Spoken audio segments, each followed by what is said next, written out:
In the late summer of the year 410, in a small fortified town on the northern frontier of what had been, for nearly 400 years, the Roman province of Britannia, a 47-year-old officer of the Imperial army named Marcus Sabinus stood on the stone walls of the fort he had been commanding for the previous 9 years, and he watched the last of his soldiers depart. The departure had been expected for several months. The orders had arrived from Rome in the early spring.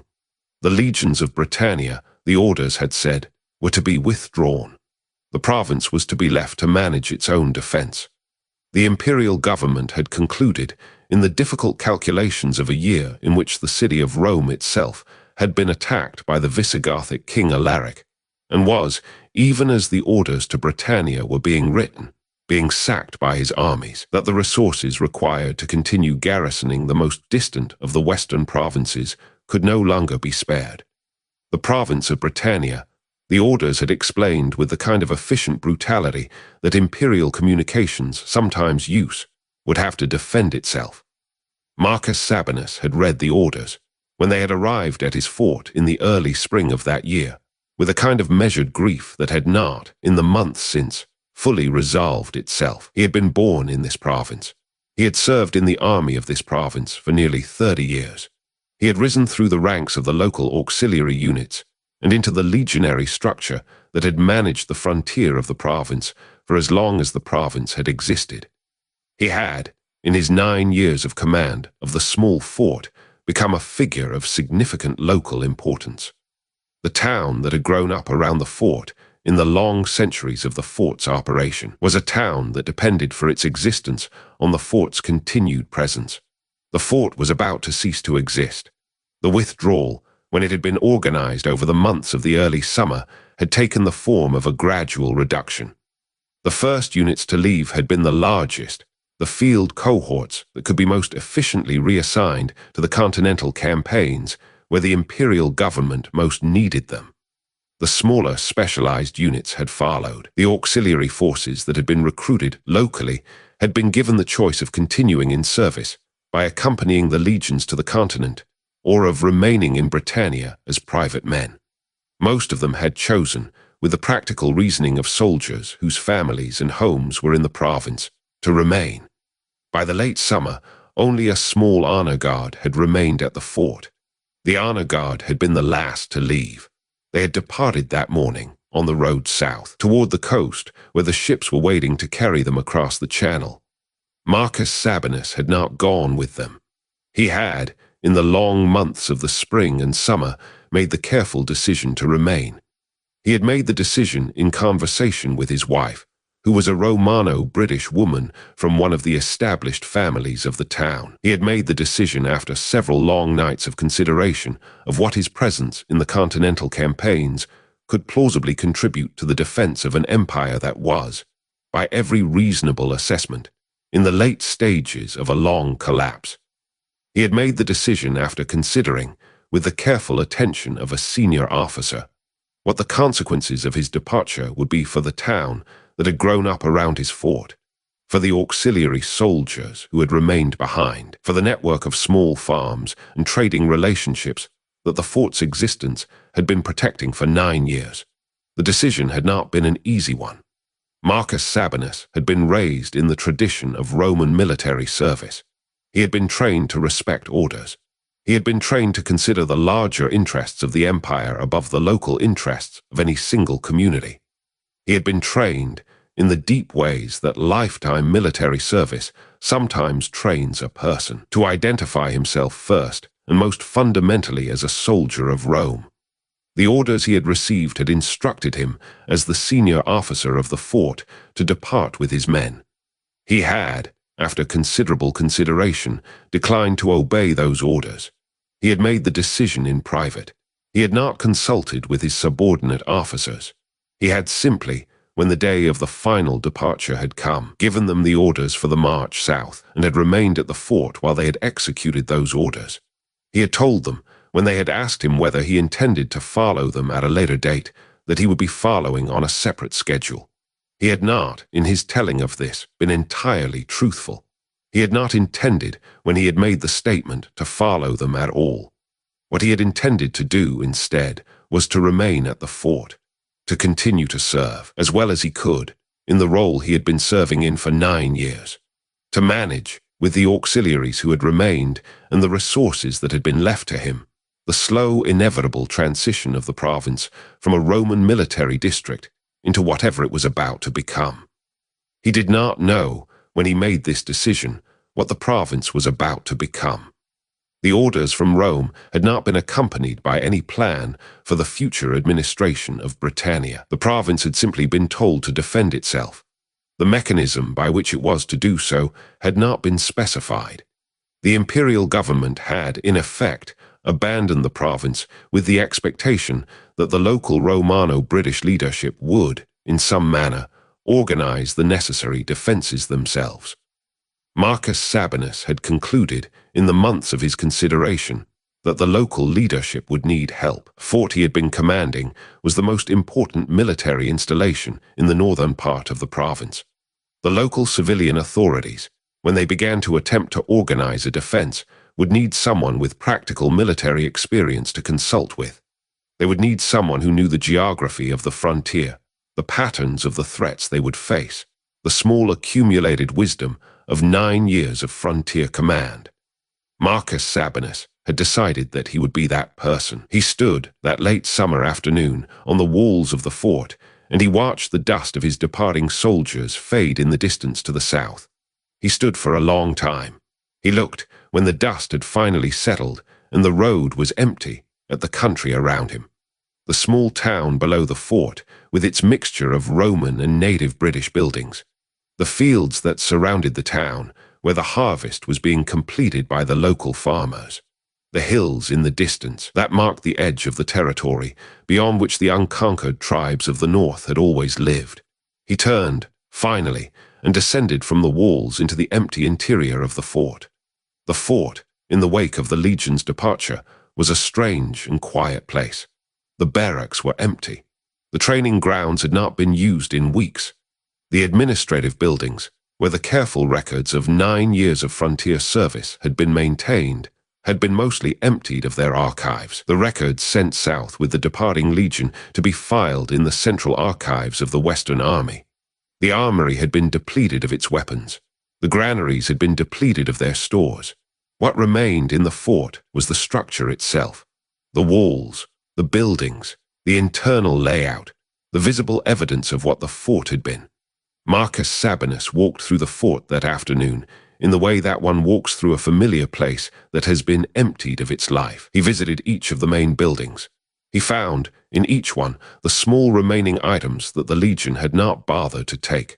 A broken shield in one of the barracks, a rusted helmet in the armory, a stack of inventory tablets in the administrative building, the small accumulated debris of an institution that had been operating for many decades and was now, in its final hours, leaving behind the things that had been less essential than the things it had taken. He returned, eventually, to the small commander's house at the center of the fort. His wife, whose name was Aelia, was waiting for him. She was a small, dark-haired woman in her early 40s. She had been, before her marriage to Marcus, the daughter of one of the older Romano-British families of the town. She had married Marcus 11 years earlier, in a ceremony that had combined Roman military formality with the older British customs that her family had preserved across the centuries of Roman occupation. She had given Marcus, in the years of their marriage, 2 children, a son who was now 9 years old, a daughter who was now 7. Aelia had been the partner with whom Marcus had made the decision to remain. She had been, in the long discussions of the spring and summer, the person who had helped him think through what the decision would mean. She had pointed out, with the practical wisdom of a woman who had grown up in the province and who had no illusions about what its future would be, that Marcus's loyalty to the imperial military establishment was a loyalty to an institution that had ceased, in any meaningful sense, to exist in Britannia. The institution was withdrawing. The province would continue, in whatever form it would continue, without the institution. The question, Aelia had said, was whether Marcus's skills and experience would continue with the institution or with the province. Marcus had, after long thought, agreed with her assessment. He had told her on a particular evening in the early summer that he would remain. She had taken his hand in the small kitchen of the commander's house and had said only that she had hoped he would. She greeted him that afternoon when he returned to the house from his walk through the empty fort. She asked him how he was feeling. He said, in the careful way he had learned to talk about such things in their marriage, that he was feeling many things at once. He was feeling the weight of having watched the soldiers depart. He was feeling the strange emptiness of the fort. He was feeling, also, a kind of quiet relief at having made his decision, and at having now passed the moment when the decision could no longer be reversed. Aelia listened.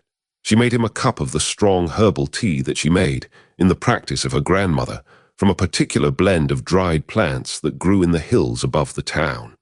She sat with him at the small kitchen table. After they had drunk their tea, she asked him what his plan was. He said that he did not, yet, have a plan. He said that he would need, in the days that followed, to begin meeting with the civilian leaders of the town. He would need to begin understanding, in greater detail than he had previously understood, what their thinking was about the future of the province. He would need to begin offering, to whatever degree they would accept his offers, the kinds of practical advice that his 9 years of frontier command had equipped him to offer. He said, also, that he would need to consider what to do with the fort itself. The fort had been left in his nominal custody during the period of transition.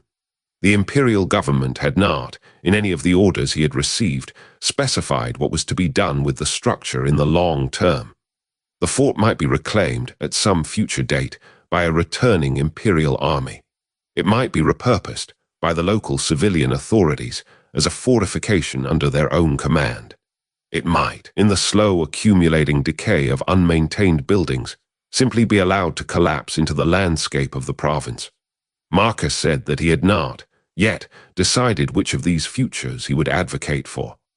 Aelia said that she thought, in the careful way she always offered her opinions, that the most likely future was the third one.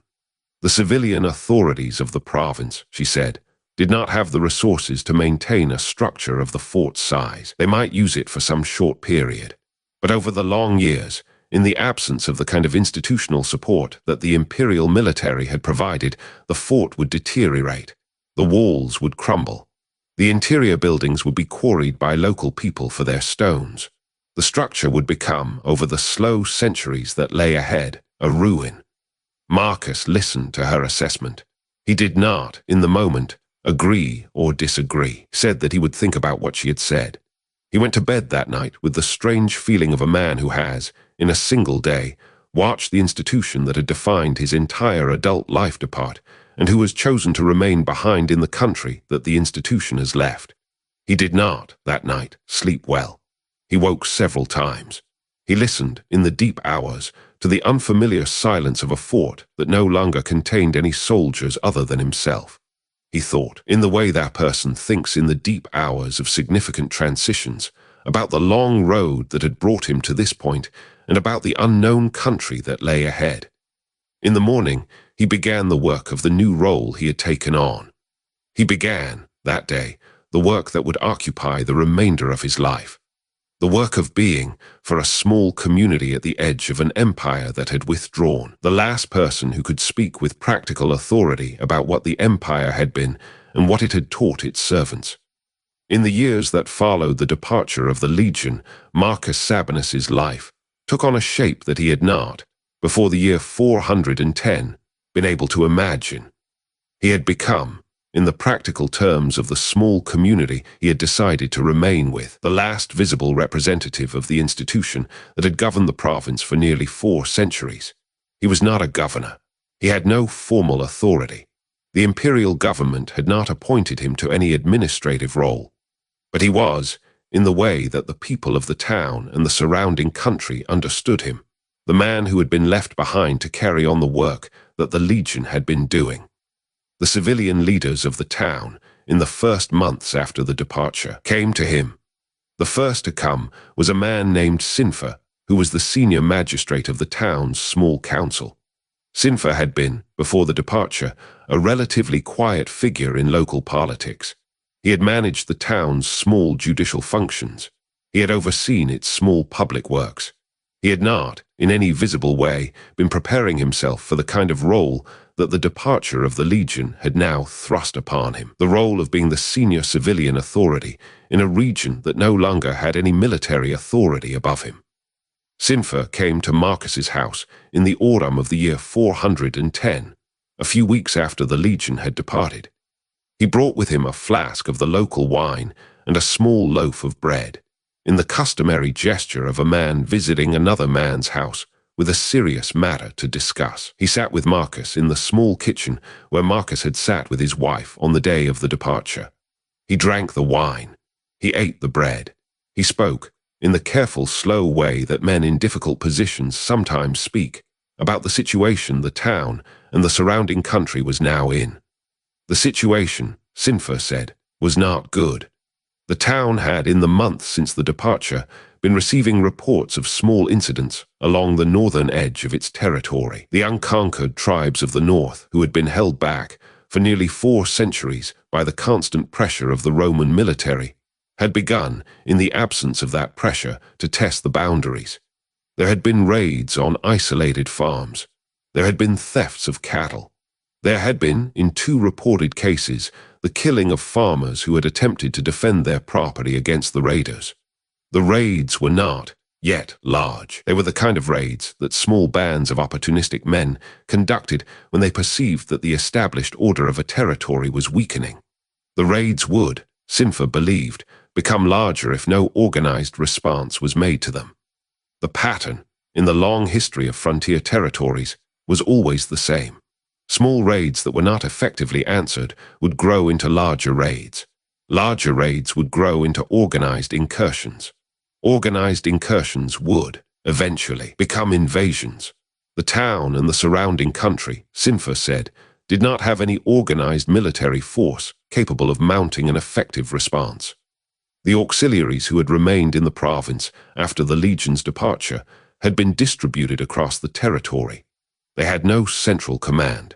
They had no clear chain of authority. They had, in many cases, returned to their family farms and had taken up the ordinary work of agriculture, with their weapons stored in their houses for occasional use. What the town needed, Sinfer said, was someone to organize the auxiliaries into a coherent defensive force. Someone who knew how the units had functioned under the Legion.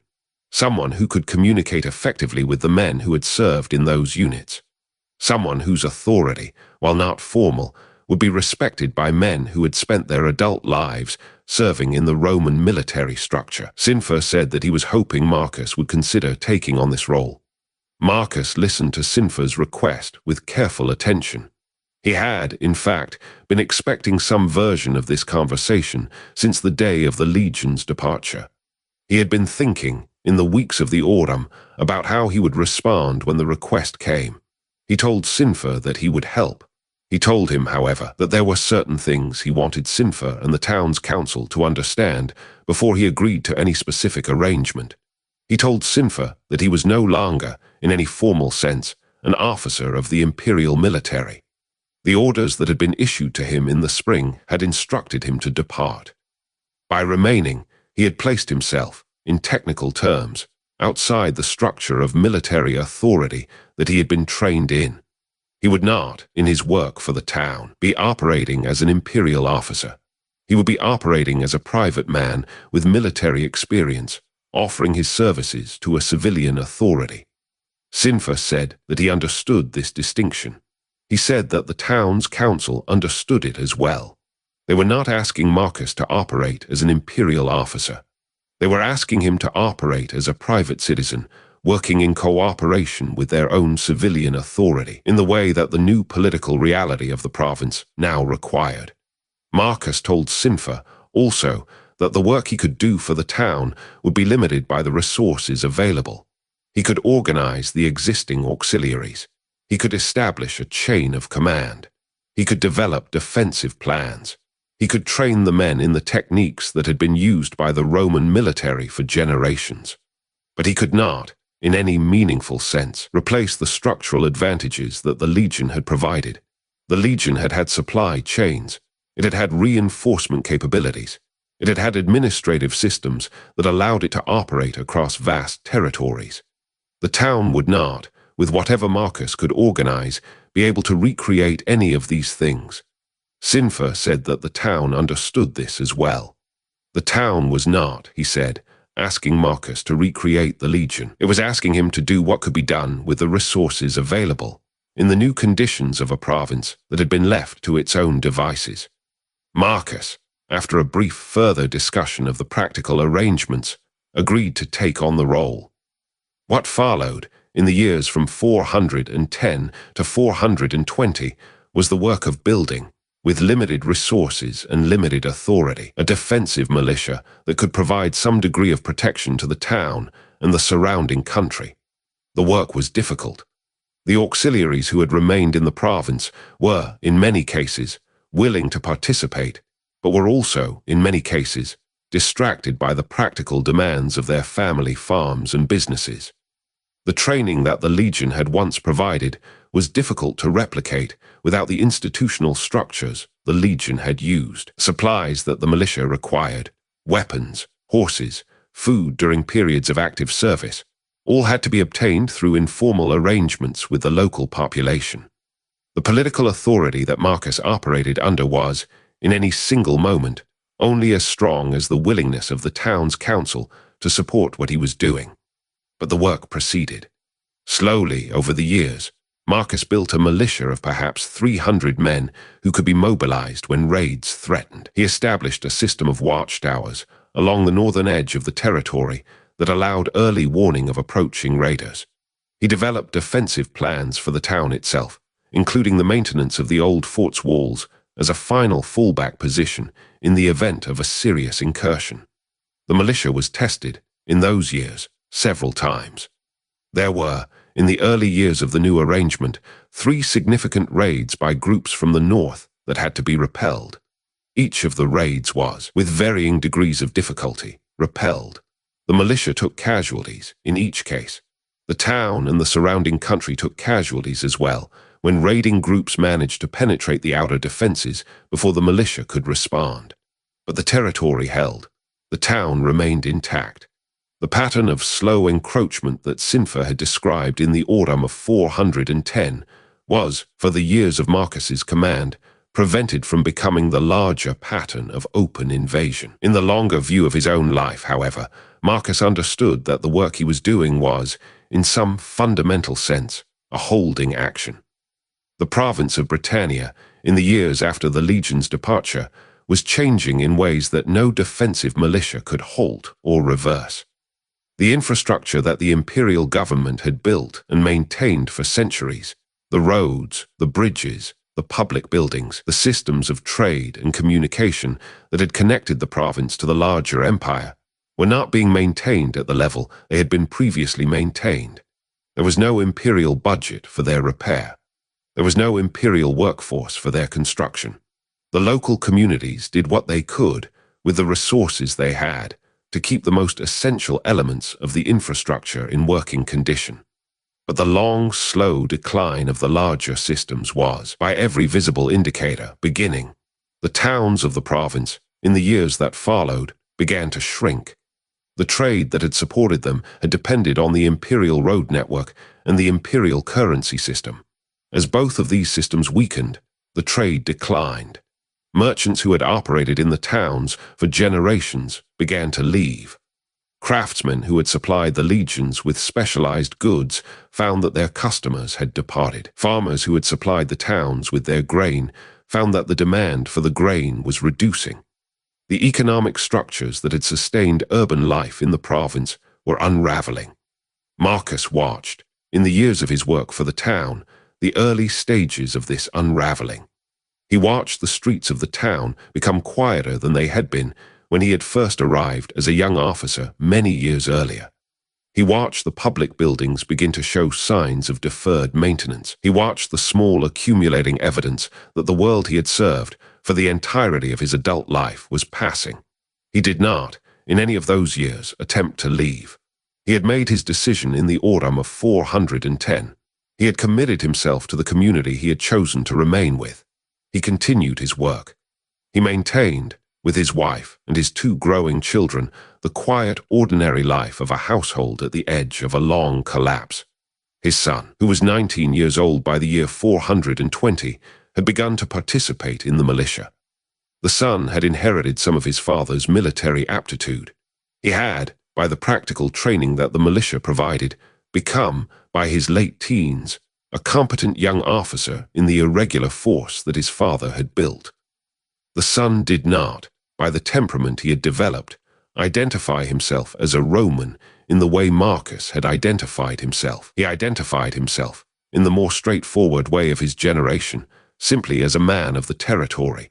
He served in the militia for the same reason that the men around him served in it. The territory was his home. The militia protected the home. The daughter, who was 17, had grown into a quiet, thoughtful young woman with her mother's interest in the older British customs. She had begun, in her late teenage years, to spend time with the older women of the town who maintained, in their small private practices, the traditions that the centuries of Roman occupation had not entirely displaced. The traditions had to do with herbs and seasons, and the small ceremonies that marked the turning of the agricultural year. They were, in the new conditions of the province, beginning to receive a kind of public attention they had not received in many generations. Marcus did not object to his daughter's interests. He understood, in some part of his thinking that had grown with the passing years, that the world his children would live their adult lives in would not be the world he had known as a younger man. The world of his children would be a world in which the older British customs would, in some manner, return to a more central place in the life of the province. The Roman customs that had been imposed on the province across the centuries of occupation would not, he believed, entirely disappear, but they would be supplemented, in the new conditions, by the older patterns that had preceded them. He saw, in his daughter's quiet, thoughtful learning, the early signs of what the next generations of the province would become. By the year 425, when Marcus was 62 years old, his work for the town had become, in some sense, a different kind of work than it had been in the early years. The militia, by that time, was a settled institution. It had been operating for 15 years. It had developed its own internal traditions. The men who served in it, while they continued to respect Marcus as the founder of the institution, no longer required his daily oversight in the way they had required it in the earlier years. He had been able, in the most recent years, to step back somewhat from the active operational role he had played in the early period. He had begun, in the time that this stepping back had freed up, to pursue a different kind of work. He had begun, with the help of his daughter and several of her older friends among the women of the town, to compile a written record of the older British customs that were being practiced in the territory. The customs had not, in the long centuries of Roman occupation, ever been comprehensively recorded. They had been preserved orally, in the small, careful traditions of families and small communities, in ways that had allowed them to survive the dominant Roman culture without ever becoming visible to the Roman administration. In the new conditions, Marcus believed, the customs would continue to develop. They would continue, in the absence of the dominating Roman cultural framework, to grow. They would, in the generations that lay ahead, become a more visible part of the public life of the province. He believed that there was value in recording, while the older practitioners of the customs were still alive, the form they currently had. The record would, he hoped, allow future generations of the province to understand where the customs had come from, even as the customs themselves continued to develop in directions that the current practitioners could not predict. The work was slow. Marcus was not, by training, a scholar. He was a soldier who had been compiling field reports for 30 years. The kind of writing that the recording of cultural practices required was different in important ways from the kind of writing he had been trained in. He proceeded slowly, with the careful attention of a person who had recognized the limits of his own training and who was working to overcome them. His daughter helped him substantially. She had become, in her late teens and early 20s, the principal practical link between Marcus and the older women of the town. She conducted, in many cases, the actual conversations that produced the material Marcus then wrote down. She had developed, in those conversations, a kind of fluency with the customs that Marcus himself, despite his decades in the province, did not have. She was, in some sense, the actual scholar of the project. Marcus was, in his role as the writer, the practical apparatus that the project required to produce a written record. By the late 420s, Marcus's project had produced a substantial body of written material. The material was, in its accumulated form, a kind of ethnographic record of the older Romano-British and pre-Roman customs that were being maintained in the territory. The material would, in centuries that lay ahead, become one of the relatively few sources that historians of the late Roman and early post-Roman period in Britain would have access to for understanding what the cultural transitions of those centuries had actually looked like from inside the communities that had lived through them. Marcus did not, of course, know any of this when he was producing the material.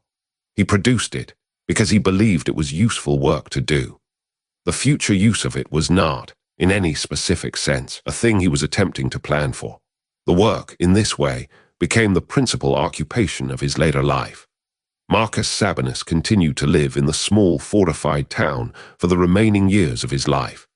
He served, in his official capacity, as the senior advisor to the town's militia, until his 67th year, when he transferred the active leadership of the militia to a younger man named Caradoc, who had served under him for many years and who had developed, in his 30s, into the kind of practical leader that the institution would need for its next generation. Marcus continued to advise Caradoc on matters of policy and strategy. He no longer participated in the active operations of the militia. The withdrawal from active leadership was, for Marcus, the opening of a quieter period of life than he had known since his youth. He spent the years of his late 60s and early 70s in the slow work of his ethnographic project, in long conversations with his wife and his now adult children, and in the small ordinary activities of an older man in a small community. He took up gardening in a small plot behind the commander's house at the fort, where he grew vegetables and herbs that supplemented the meals that his wife prepared. He developed, in those years, a small interest in painting, of the kind that older Roman men sometimes developed in their retirements, producing modest images of the landscape around the town that he kept in a small portfolio in his study. He had, by the standards of an old soldier in a frontier territory, a remarkably gentle late life. His son had married, in the year 424, a young woman from a farming family in the valley below the town.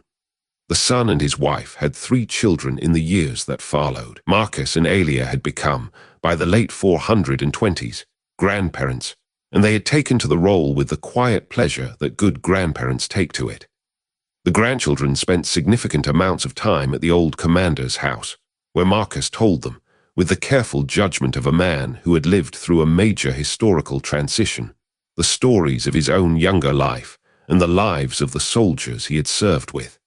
His daughter, who had become, by her late 20s, one of the most knowledgeable women in the territory regarding the older British customs, did not marry until her 31st year.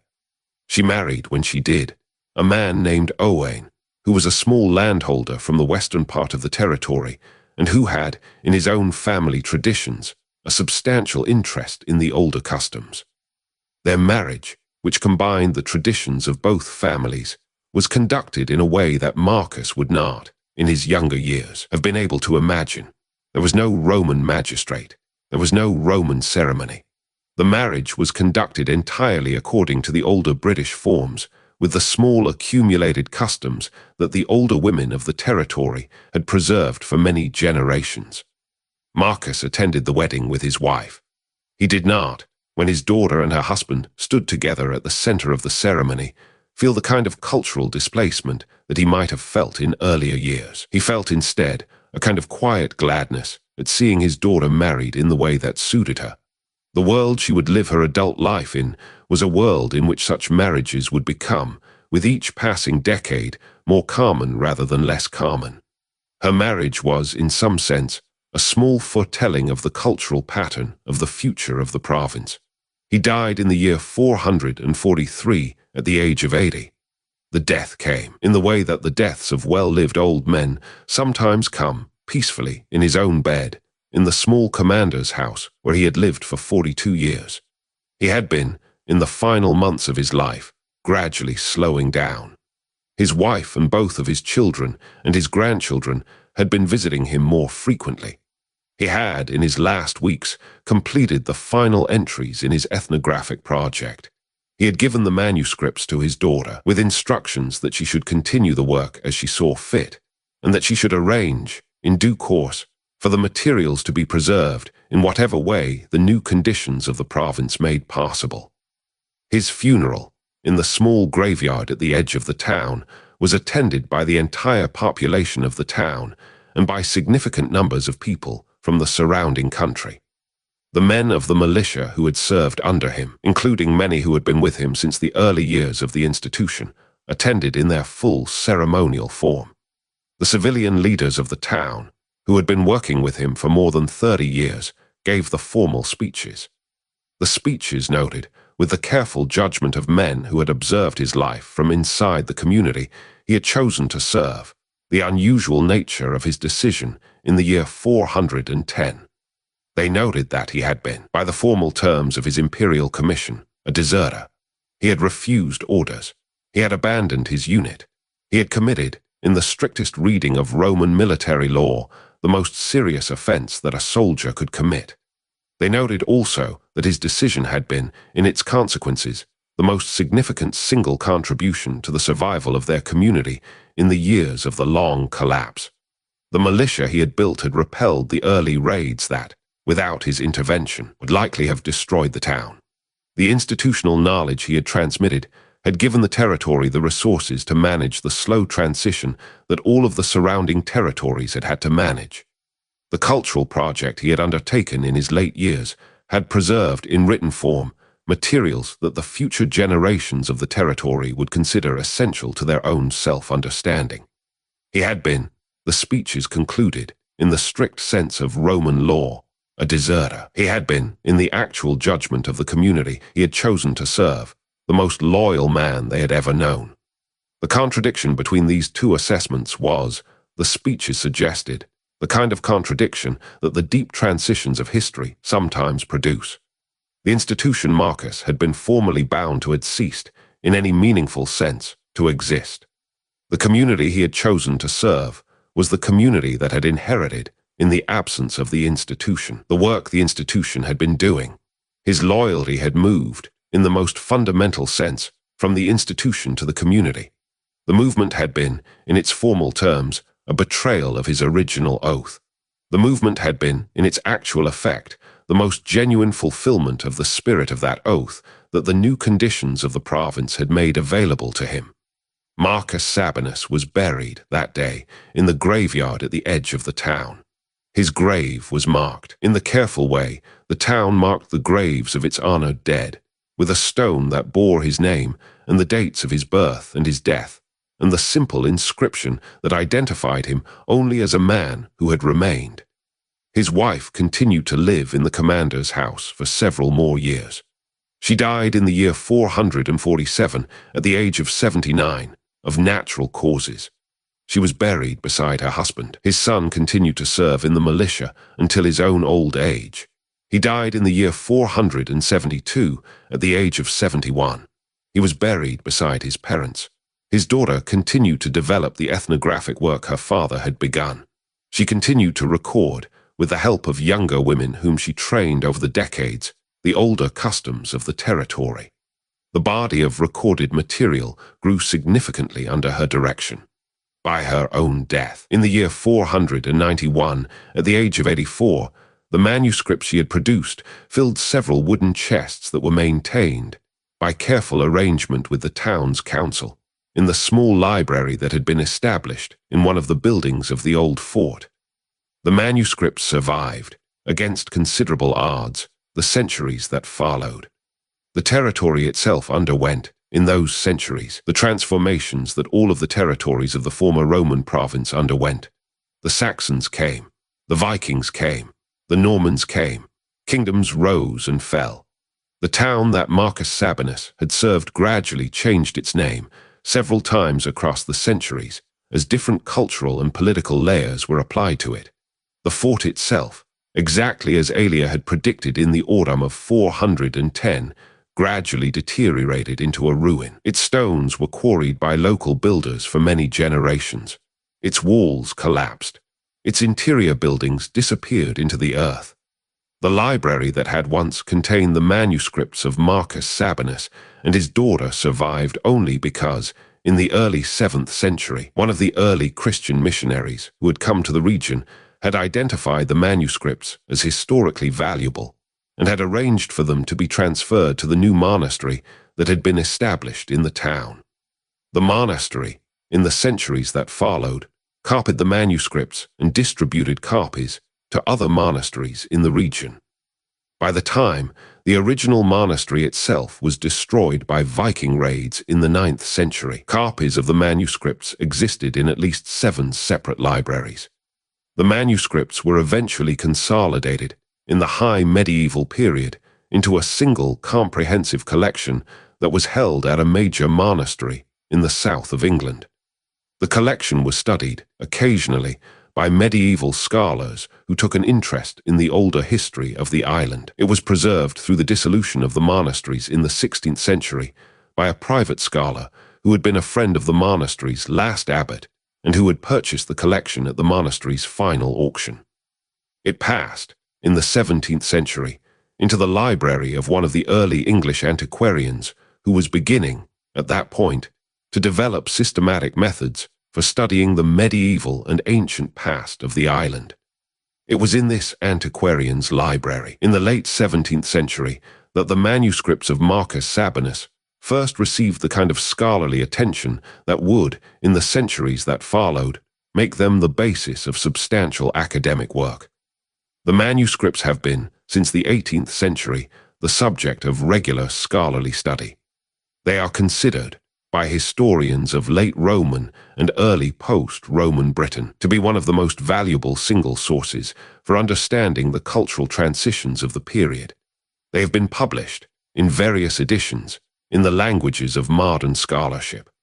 They are referred to, in the academic literature, as the Sabinus manuscripts, although the proper name they bear in the careful records of the work itself acknowledges the substantial contributions of his daughter Pendra Sabina, who continued the work for 48 years after her father's death. The story of Marcus Sabinus himself, the story of his decision in the autumn of 410, has become, in the small archive of stories that the academic literature on the period preserves, a kind of small personal counterweight to the larger narratives of imperial collapse and cultural transition that the period is more usually discussed in terms of.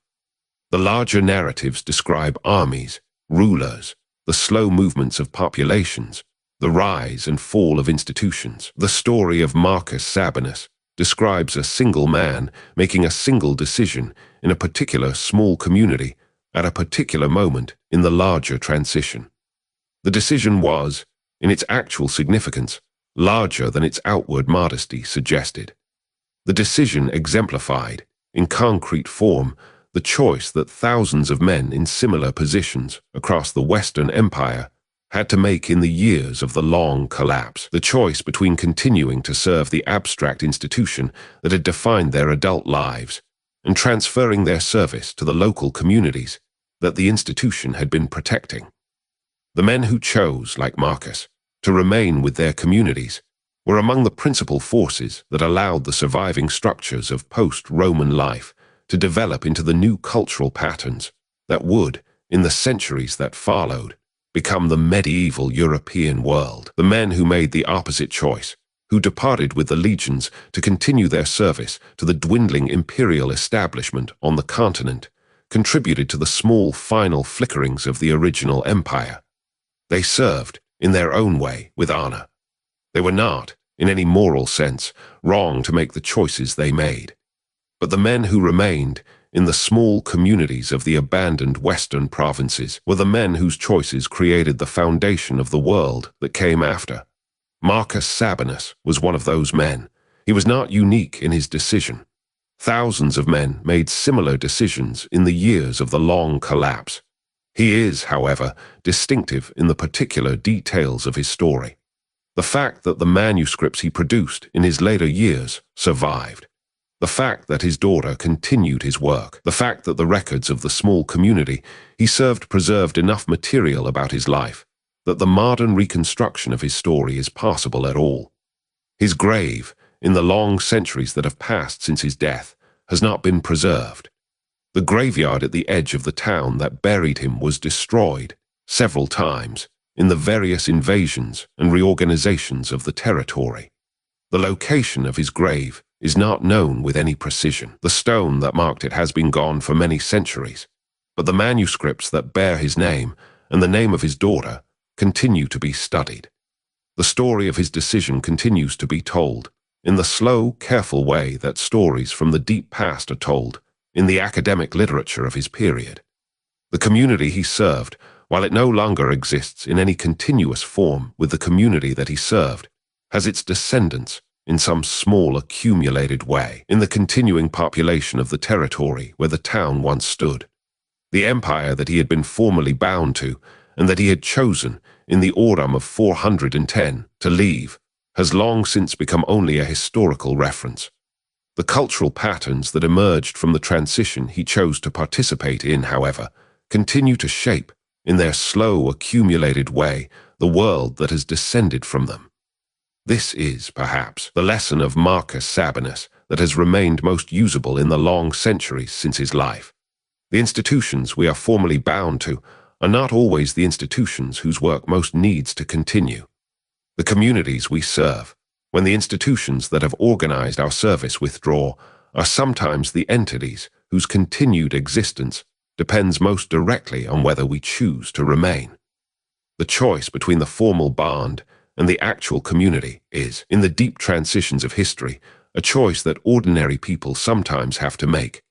The people who make the choice well, like Marcus Sabinus, are sometimes the people whose names survive in the small archives of history when the names of more famous men have been lost.